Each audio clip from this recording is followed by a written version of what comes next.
racing fans from the country over are streaming into sunny Daytona Beach, Florida for the 1988 stock car racing season opener.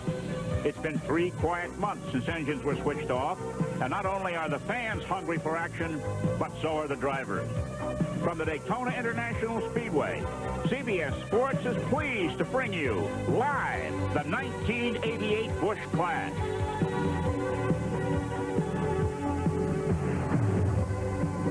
Hello, everyone. I'm Chris Economaki. In auto racing, the driver who was fastest in the qualifying rounds wins the #1 starting place, the coveted pole position. And today's rich 20-lap race is for NASCAR's fastest men of 1987, an elite group of pole position winners. Let's meet them. Starting last with a tough row to hoe is Harry Gant. Harry, you got a long way. Good luck to you. And a man who was Rookie of the Year a couple of years ago from the Midwest, Alan Kulwicki. Sharp-looking paint job, Alan. Have a good drive. Then we have veteran campaigner Morgan Shepherd, whose talents are finally being recognized by those in power. Have a good one, Morgan. And then the man who was Rookie of the Year and on his way to stardom, a second-generation star, and Davey Allison. Davey, have a good drive. Dad's right there. Are you going to be watching? Got to get after him. That's the way. And the proud father of Davey Allison, a former champion and a former Clash winner, Bobby Allison. This is going to be a family affair, Bobby? Well, I hope so. Davey's running good, and maybe we can run pretty good. Well, good. Have a good drive. And then next in line is a man who changed teams during the winter. He's driving a car he's never raced before, former champion Benny Parsons. Easy today, Benny? No, it's not going to be easy at all. Okay. Next in line is the man who won this race last year, the defending champion, and he did it from the pole position, Bill Elliott. Bill, how tough is it going to be from 6th place today? Well, it's going to be tough, but we hope for a good, safe race anyway. We'll be watching. Have a good one. All right, next in line, a former champion and another man who has won this Clash, car number 11, Terry Labonte. Warm enough for you, Terry? Just right. It's right. Have a good drive, Terry. And then another Midwesterner who's making it big in Southern stock car racing from St. Louis, Rusty Wallace. You ready for it, Rusty? Sure am, Chris. It's going to be a good day. The car's running good. It's a new Pontiac, so we'll give it a whirl. He always gets the commercial in. And then here's the young man who startled everybody yesterday. Also from St. Louis area, Ken Schrader, who put this car on the pole for the Daytona 500 yesterday. Kenny, you ready for this one? We sure think we are. We're going to get out there and get in the middle of it, that's for sure. Have a good one. And then, now here he is, the national champion, man of the hour, and driver of the year, Dale Earnhardt, a 2-time Clash winner. Dale, you ready for this on this cold day? Been ready, Chris. Been ready for a year. Dale, there's no love lost between you and the guy on the pole. Is that going to affect how you drive today? I don't think so. You know, we're in one line and he's in the other, and depends on which line gets the jump. Last year, the outside line was the fastest on the start, so we'll see what happens here. We'll be watching, Dale. Have a good luck. And here's the man on the pole, a man who had a tough year last year. He won the IROC championship, Jeff Bodine. Jeff, you know, you and Dale have not been getting along too well. We're going to see any skirmishing on the track today? What did he say? Oh, no, come on. No, I hope not. No, Dale and I, we're just tough competitors, and when you have 2 tough guys together, they're going to bump and scrape a little bit. Okay, we might see a little today. We're on a tight schedule. Good luck, Jeff. There's one man who belongs in this lineup isn't. Tim Richmond. And for more on that story, let's go topside now to my CBS broadcast colleague, Ken Squire. Chris, 1 year ago, Tim Richmond qualified for this race and missed it. It was serious pneumonia. This year, he is missing the race again after qualifying. It's just as serious. NASCAR made this release yesterday. Tim Richmond has been suspended indefinitely following a urinalysis test administered under the guidelines of NASCAR's substance abuse policy. Richmond tested true positive for a prohibited substance covered under the NASCAR substance program. He was tested and submitted to the test on Thursday. The test was given by Dr. Forrest S. Tennant on Friday, and the release was made yesterday. Just a few hours ago, I talked to Tim Richmond here in Daytona, and this was his reaction. It came back.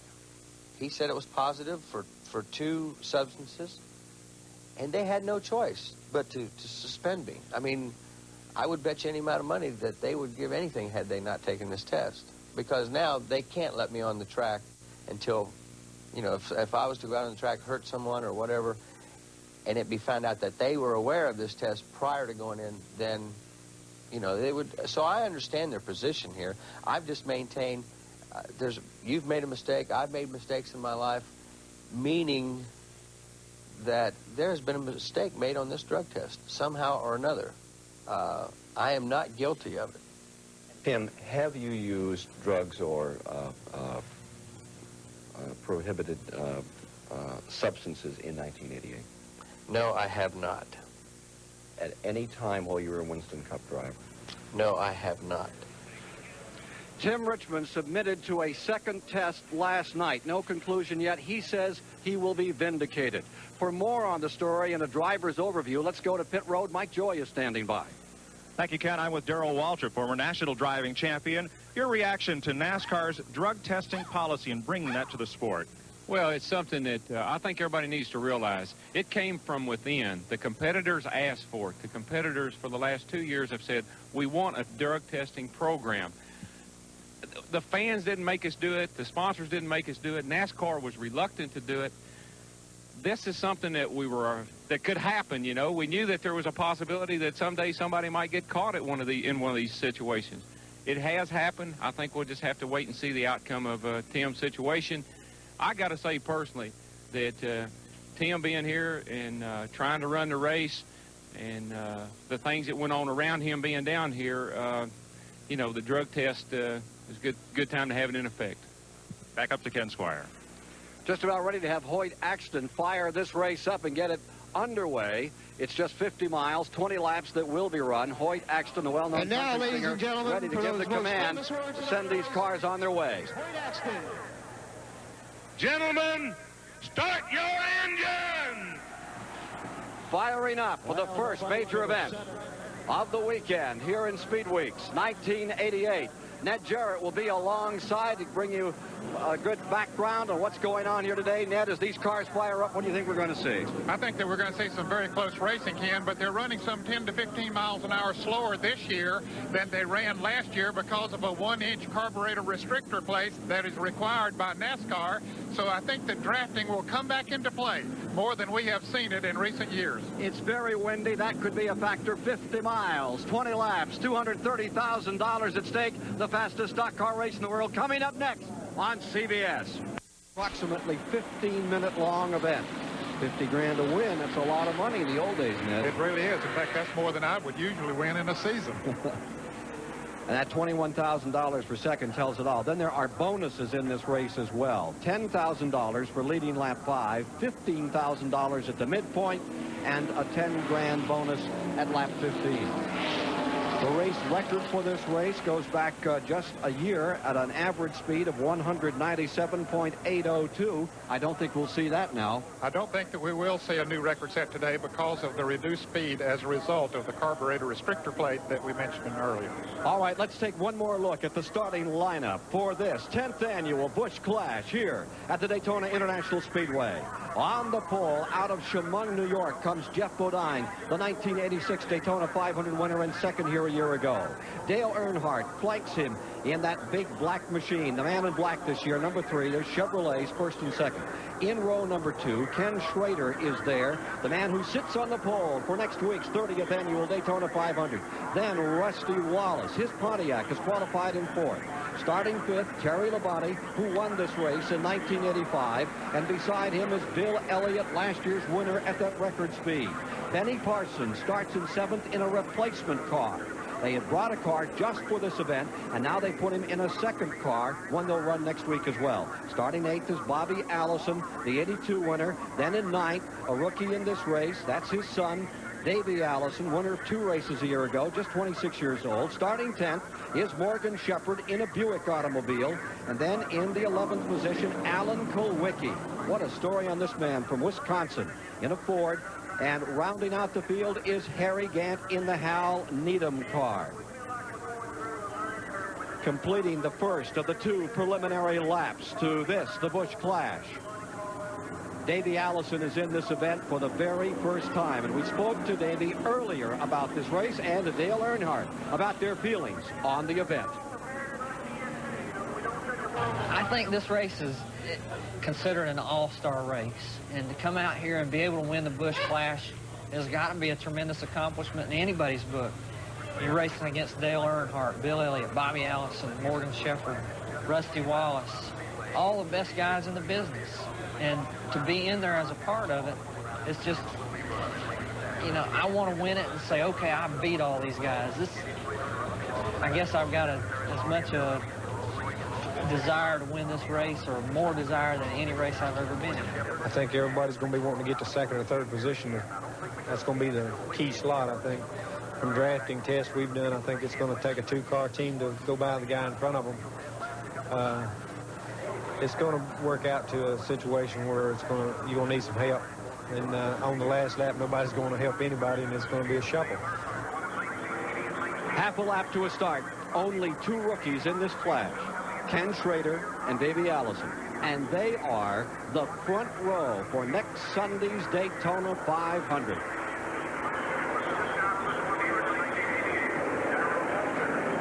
Taking a look at the statistic on the past as you see the cars moving into turn number 3. Ken, it will be interesting to see how much of effect the draft will have on these cars now that they're running slower. It's the opinion of most people in the sport that the drafting technique will come back more than we've seen in recent years. The only thing that might nullify that is the sleek body designs now. They don't open up as big a pocket of air as we saw when drafting was so prevalent several years ago. We're about ready to go.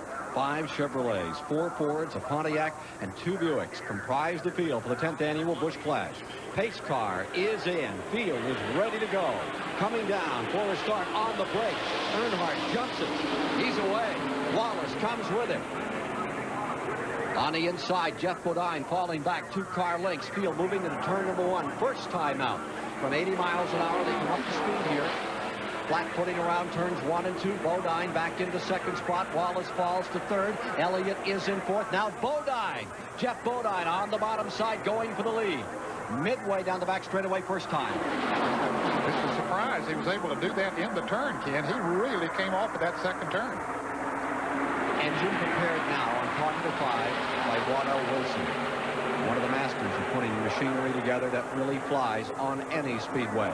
So Bodine is out in front. Dale Earnhardt, winner of 11 races last year, lies in second spot. Here they come, completing lap number 1. And as they come to the strike, it is Bodine first, Earnhardt second, Wallace third.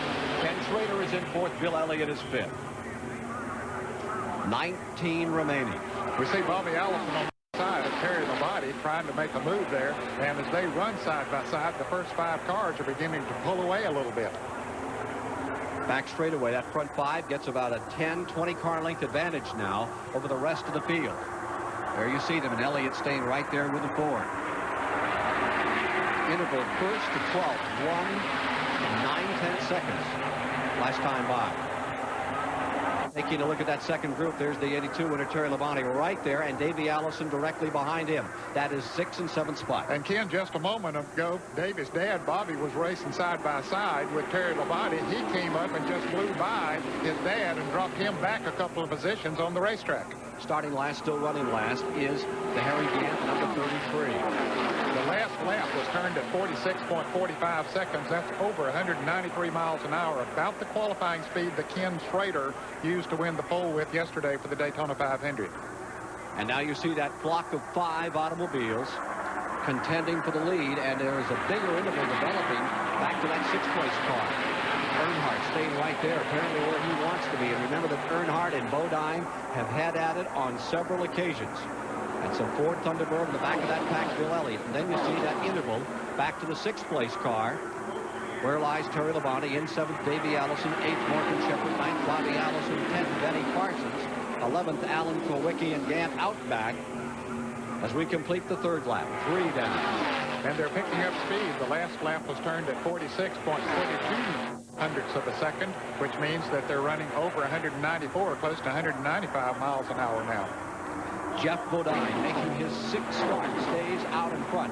He had said he wanted to stay in front all the way through it, did not want to come off the point. Earnhardt had said the place to be was in 2nd or 3rd.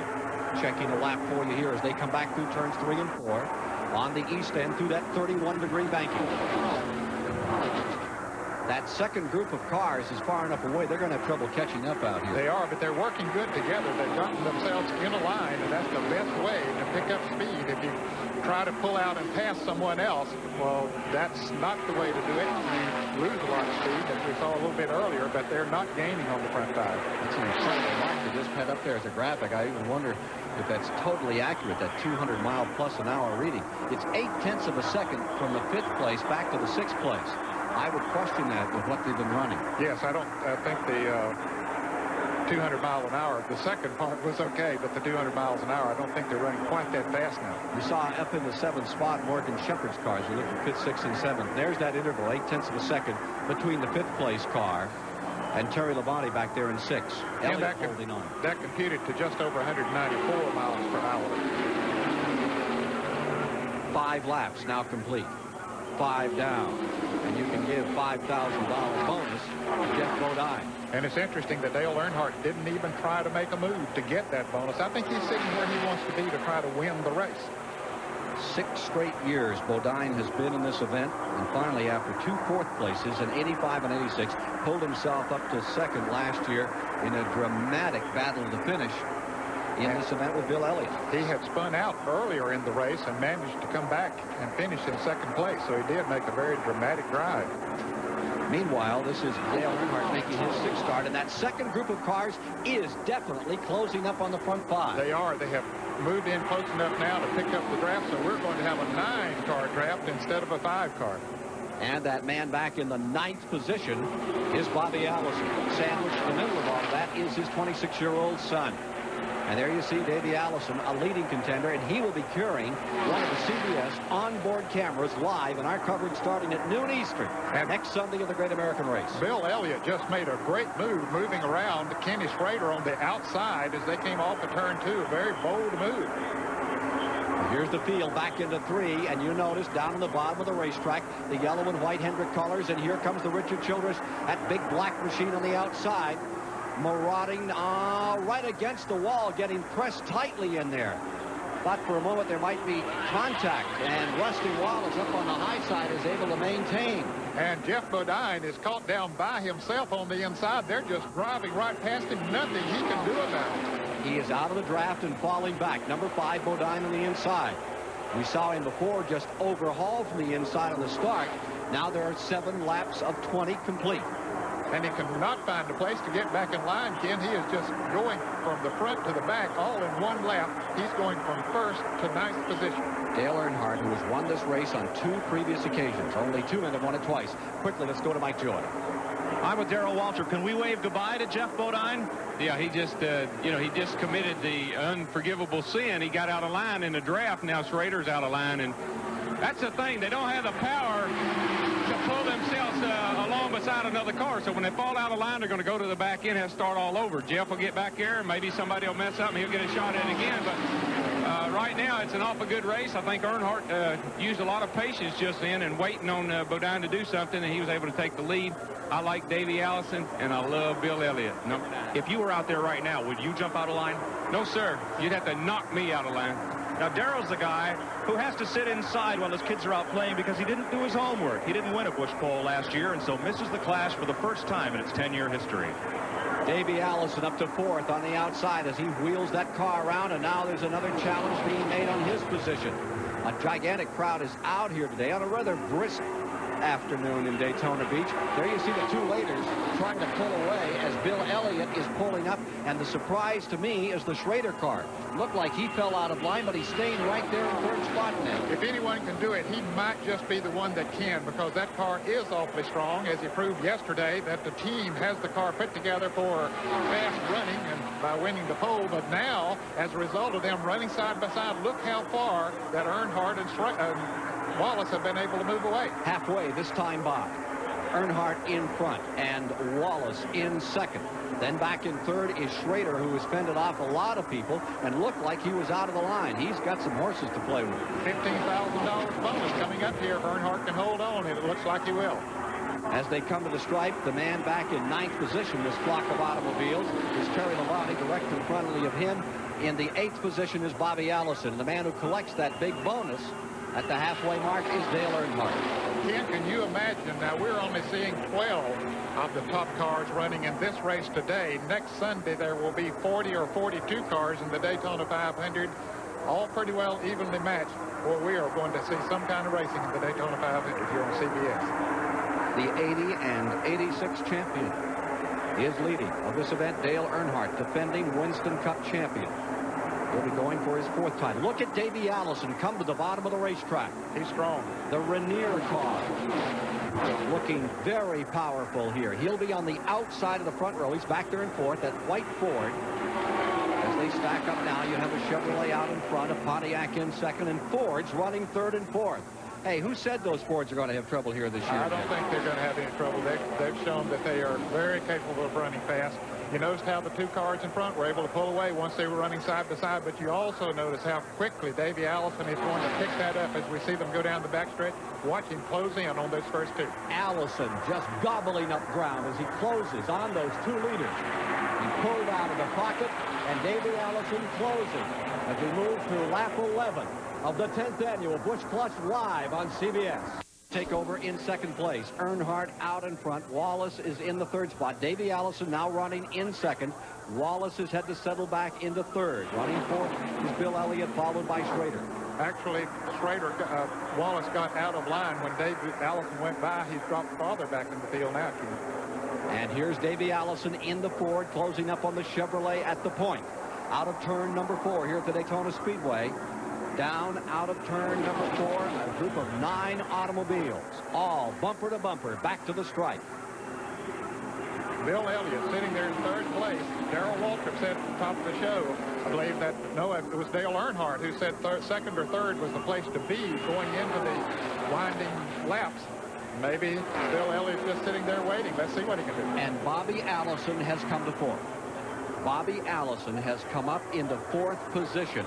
Remember, he was running out back in 9th, and he's been meandering up to the field, taking his time, watching the kid. A master at drafting, too.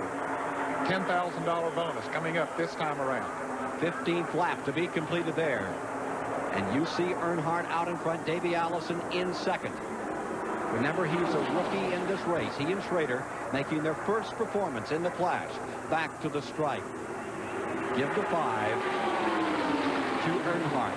And note that Fords are running in 2nd and 3rd, Davey Allison and Bill Elliott. Now Terry Labonte has dropped out of that 9-car draft. It's only an 8-car draft up front now. Labonte has lost the draft completely, dropped back about 2 seconds. It's the best Clash we've had. A lot of shuffling of positions all through the field. Nobody's sitting on this one. Here's Davey Allison tucked right in that 2nd spot where Earnhardt said he wanted to be. I believe that Davey is in the position that he wants to be right now. 5th is Bodine, 6th is Wallace, 7th is Shepard, 8th is Schrader, 9th Labonte, 10th Gant, Kowicki 11th, Parsons out back. 4 to go this time by. 4 laps remaining to $50,000. Earnhardt in that beautiful Chevrolet prepared by the Childress Racing Team stays up in front. Can he stay there? Ken, let's look at a couple of laps down the road.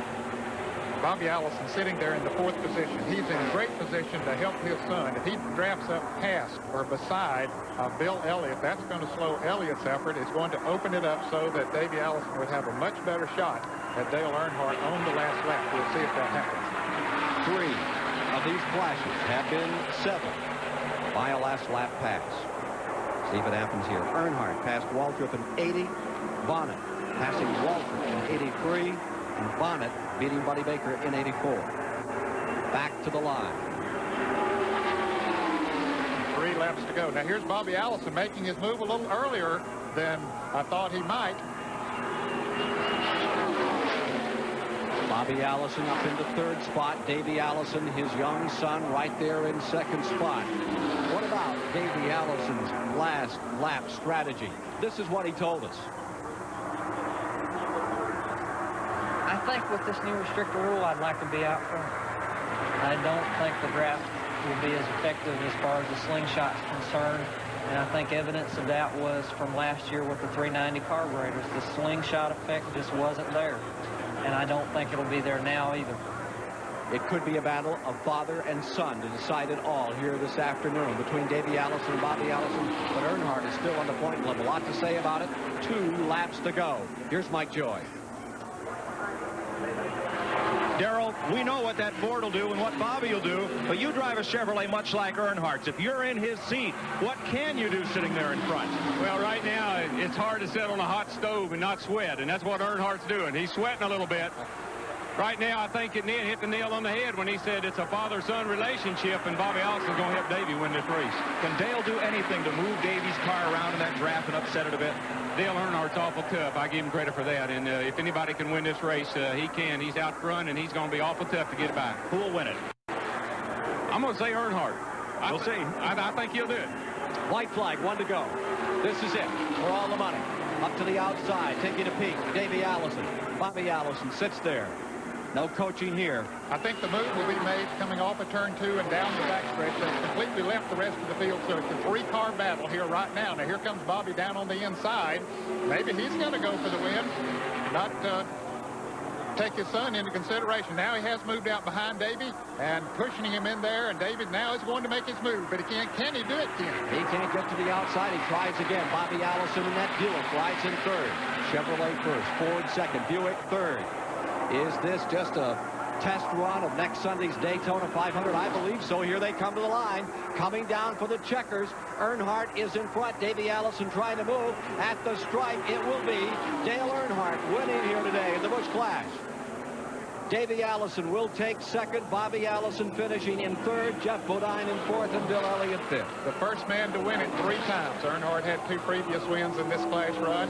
Got out front, stayed there, and as Darrell Waltrip said, he had to be sweating, but he held on and it worked for him. And that's the first caution-free Clash we've had since 1982. First 4 years, nary a sign of a yellow flag. And then we had some horrendous accidents here. Ricky Rudd, Bobby Allison, a terrible crash in '83. And here's your winner, car number 3, Dale Earnhardt, after an outstanding performance in this brand new Richard Childress car. Brand new colors for him, which he's very excited about. He wants to be the man in black. Oh, yes, he does. And he wants to be the man out front, too. And certainly he proved that he can be that. And Davey Allison hit the nail on the head, Ken, when he said that he would rather be in front because he didn't think that he was able to, with the 1-inch carburetor restrictor plate, that he would be able to pick up the momentum and draft past. Let's take a look at how that race finished and made Dale Earnhardt $75,000 richer here this afternoon at Daytona. A very close margin among the top 3. Chris Economaki will be standing by in victory lane to greet Dale Earnhardt and get his side of this great race in just a moment. Beautiful drive, close going. Was the wind a factor? No, not at all. The car got a little loose down in that corner where the wind was blowing, but she drove good all day. Jim Goodwrench Park Chevrolet did a good job, and you know, Richard Childress and the guys did just a super job. This is a car that we were going to run in the 500, and we decided just to run it every race this week, and it's done a good job for us so far. Dale, the guy that did the super job is the guy I'm talking with here. What about the mirror? How much time do you spend looking in the mirror? Well, at the end there, it was quite a bit, wondering what Bobby and Davey were going to do. You know, I was all right when Davey was behind me, but when I seen his dad, Bobby, get in there, I figured they'd put that Alabama shuffle on me. But we were lucky enough to hold them off, and you know, a good clean race. Davey was trying all he could do to get by me down at the end of the back straightaway, but we held him off. I know the car ran well, but how hard did you push it? Wide open all day. Never cracked it, you know, it was all day. Okay, Dale, $75,000 he just made there. What about the 500 next Sunday? Does this stamp you as the favorite? I don't know. You know, there's a lot of racing to do this week. There are qualifying races, and the Busch Clash, the Busch Grand National race on Saturday we're going to be in. So we'll see here. We're going to get this thing here tuned up and ready to race for Sunday. We'll see what happens. Oh, we'll be here. Thanks very much, Dale Earnhardt. Now let's go topside to Ken Squire. Thank you, Chris. I think it was a test tube of next Sunday's race. Those Fords are really going to be strong, and I look for Davey Allison to really come on here. And that Schrader car prepared by Harry Hyde is also going to be a major factor next week. It took 15 minutes, 40 seconds, 191.4 mile an hour average for the 50-mile, 20-lap distance here. And let's take a look at the order of finish here briefly. Out in the front spot at the finish was car number 3, Dale Earnhardt, coming home. And coming home in that second spot as they came to the line was Davey Allison. We'll give you the complete order of finish in just a moment here at Daytona Beach. We're with you live here at Daytona Beach, and let's take a look at the final results. Dale Earnhardt puts a Chevrolet in victory lane here in the 10th annual Busch Clash, with Davey Allison coming home in the second spot, followed by his dad, then Jeff Bodine and Bill Elliott among the top 5. And there's the 6th through 10th positions, with Harry Gant starting out back and finishing in that same position. 9 cars battling right to the finish. It was a wonderful overture to the main work next Sunday, the Daytona 500. Have we learned anything here today? I think so, Ken. I think NASCAR would certainly have to be pleased with the parity that they were trying to achieve. You have 3 different brands of cars in the first 3 positions here. It was the first real true test of the 1-inch carburetor plate, and I think that they'd have to be happy with the results here today, and I think the fans are going to be in for a tremendous show in the Daytona 500. You know, we only saw 12 cars running today. Next week we'll have 40 or 42 in the field. A father and son story on pit road. Here's Mike Joy. Well, Bobby Allison, you fought and clawed your way to the front, and you almost got up there. Yeah, you know, it was taking me a little more time to get to the front than I hoped. I wanted to try to get up there with Davey and Dale and run a few laps to get the car settled back down and try to make another dive at it, but it took me a little too long to get there, and when I got there, Earnhardt had a lot more power than we thought he had. He ran awful good, and he handled good, and you know, he used a lot of racetrack. He protected his lead quite a bit the last couple laps. Now, Darrell and I were talking during the race. The way this dance plays out on the last lap, do you need to wait for Davey to find a spot to go before you make a hole the other way? Well, kinda. And if Davey could have got, you know, could have found room beside him, I would have gone behind Davey anyway, because my best shot would have been to then go on by Davey after he'd cleared Earnhardt. Well, I would have bought a ticket for that one. That Ford came through the field. Now, you read the papers all week long. The Fords are down on horsepower. The Fords aren't going anywhere. Rewrite. Call rewrite. Well, Mike, first of all, I have to say I caught a lot of lucky breaks out there, because I caught people in situations where they were either side by side with someone else, and I could get on, clear them, and get back in line. And then when I got by Elliott, he got a little bit out of shape. So I caught a bunch of lucky breaks, and then right there at the end, I just did all I could do, and that was finish second. You had a bumper full of one and a mirror full of the other. I'll tell you what, it was a whole bunch of experience in front of me and behind me. I was sandwiched pretty good. Great job. Well, Darrell Waltrip, you called the shot, and Earnhardt came home. Yeah, well, he's real tough in a situation like that. And, you know, the only thing that I thought is if Bobby and Davey could have, as he said in Victory Circle, put the Alabama shuffle on them, and they wasn't able to do it, so he comes home a winner today. But Sunday will be fun. Well, thanks for being with us. Back up to Ken Squire and Mitch Jarrett. Ben, I was amazed at how savvy Davey Allison was out here. That was a masterful performance of drafting and staying online, not getting caught in anything that would have set him back some spots. I think he showed a lot of true professionalism in his sophomore year on this tough Winston Cup circuit, to be able to come from as far back as he was and work his way up there to second place with a good shot to win. That fella certainly has future stardom written all over him. How about it? Who do you pick for next week? Oh, boy, that's a wide open situation. Bill Elliott's still going to be a strong factor. So will Davey Allison, but Dale Earnhardt, as a result of being the Winston Cup champion, is still the man to beat, I think. He sure is. Dale Earnhardt, winner here today in our live coverage of the 10th annual Busch Clash at the World Center of Speed, the Daytona International Speedway. A great race fought right to the very final line, and 3 cars coming across together. For Chris Economaki and Ned Jarrett and Mike Joy, I'm Ken Squire, saying so long from the Daytona International Speedway.